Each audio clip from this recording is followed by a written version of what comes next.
Salut les Saiyans, j'espère que vous allez bien et que vous avez passé de très bonnes fêtes. Et vu que c'est la dernière vidéo de 2022, je vous souhaite en avance une très bonne fin d'année. J'espère vraiment que vous avez passé une bonne année et que vous avez réussi vos objectifs. Je voulais vous remercier, ça fait très exactement 2 mois que j'ai commencé YouTube et nous sommes déjà à plus de 450 abonnés. C'est juste incroyable, merci à tous. Sur ce, je vous retiens pas plus et on passe directement à la vidéo.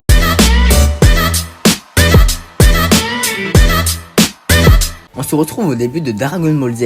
Raditz atterrit sur Terre et tue ce pauvre fermier qui n'avait rien demandé. Il était juste en train de faire son boulot pour amener l'argent à la maison. Mais bon, vous connaissez Raditz, il n'a aucune pitié. Puis il se lance à la recherche de Kakaroto. Croyant que Goku est l'être le plus fort de cette planète, il sera attiré par la première grande force qu'il aperçoira. Mais malheureusement pour Piccolo, ça sera sa force qui sera détectée par le scouter à Raditz. Piccolo est terrifié intérieurement car il comprend que Raditz est largement supérieur à lui. Mais à cette époque, Piccolo est toujours méchant, il ne se dégonfle pas face à une personne. Du coup, malgré qu'il ait compris l'écart de puissance entre Raditz et lui, il prendra quand même un air arrogant et dit à Raditz de partir. Mais Raditz fait confiance à son scouter, il sait qu'il est plus fort et il nargue Piccolo. Piccolo s'énerve et lui envoie une attaque. Et par ce sourire, on comprend que Piccolo s'est dit en fait, il n'était pas si fort, je l'ai surestimé. Et là, on a Raditz qui sort du nuage de poussière et lui dit clairement que son attaque est ridicule. Et on vient à la première humiliation de Piccolo. À ce moment-là, il est terrifié, il n'arrive même pas à bouger.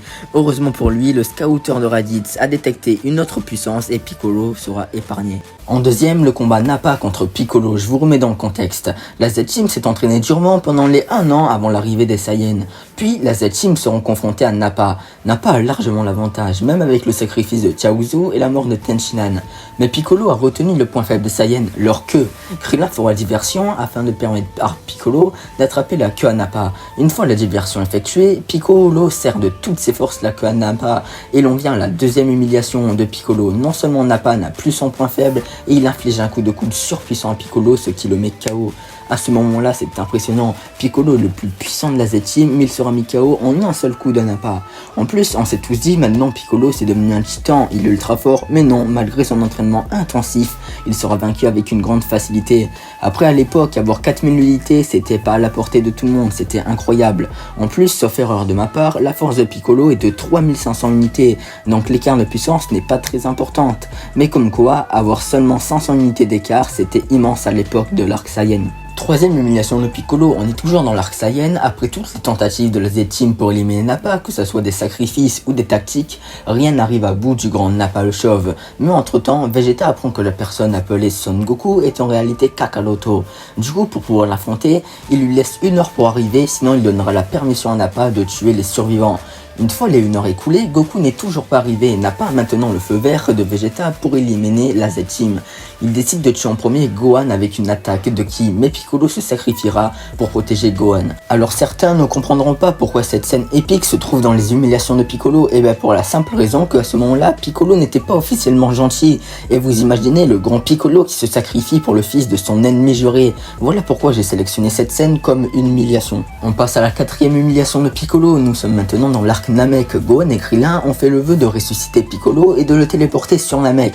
Mais Dende a oublié de préciser de le téléporter près d'eux. Entre temps, Vegeta arrive et il est fou de rage, mais il n'aura pas le temps de s'énerver que Freezer sera déjà là.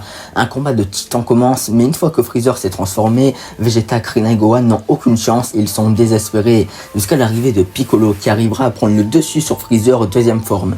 Mais Freezer passe aux choses sérieuses et utilise sa 3e forme et Piccolo se fait totalement détruire.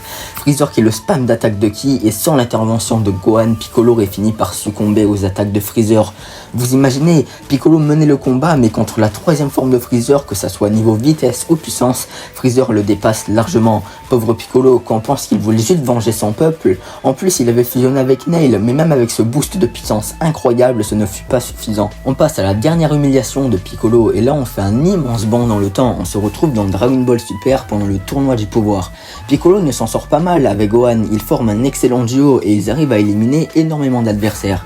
Tout se passe bien jusqu'à l'élimination de Piccolo. Alors pour moi c'est une humiliation car Piccolo est quand même très puissant lors du tournoi du pouvoir, mais il se fera éliminer par un insecte de l'univers 4. Alors certes ce n'est pas n'importe quel insecte, mais quand même Piccolo qui est super intelligent s'est fait éliminer bêtement par un insecte minuscule alors qu'il a gagné des combats contre des adversaires beaucoup plus puissants.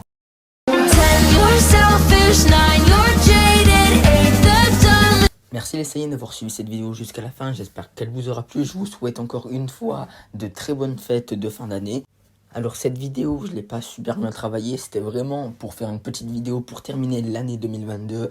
Et en plus aujourd'hui, ça fait très exactement 2 mois que j'ai commencé YouTube et on est déjà à plus de 450 abonnés. Merci à tous, c'est vraiment incroyable.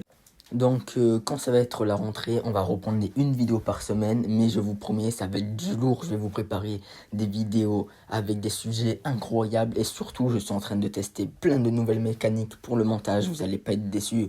Donc on se retrouve les Saiyajins vendredi de la rentrée. Et sur ce, je vous dis à plus tout le monde.